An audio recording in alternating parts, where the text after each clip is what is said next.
எல்லாருக்கும் வணக்கம்.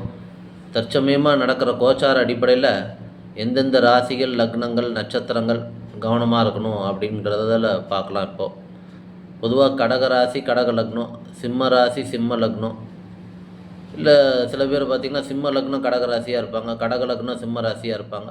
இவர்களுக்கெல்லாம் பார்த்திங்கன்னா சில பேருக்கு அது சிம்மத்துக்கெலாம் பர்டிகுலராக சில பேர்த்துக்கு சர்ஜரி சம்மந்தப்பட்டது, விபத்துகள் சம்மந்தப்பட்டது, எதிர்பாராத இடம் மாற்றம் சம்மந்தப்பட்டது, இந்த மாதிரி விஷயங்கள்லாம் கொடுக்குது.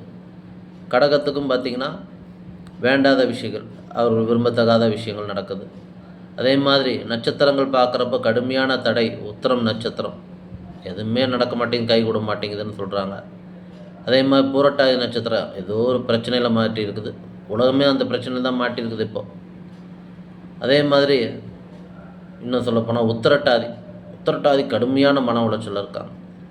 ஸோ இந்த ராசி, இந்த நட்சத்திரங்கள்லாம் அவருக்கு உண்டான பரிகாரங்களை பண்ணி, என்னென்ன கட்டத்தில் பார்த்து தெரிஞ்சு பரிகாரங்களை பண்ணி வாழ்க்கை வளம் பெற என்னுடைய வாழ்த்துக்கள். நன்றி.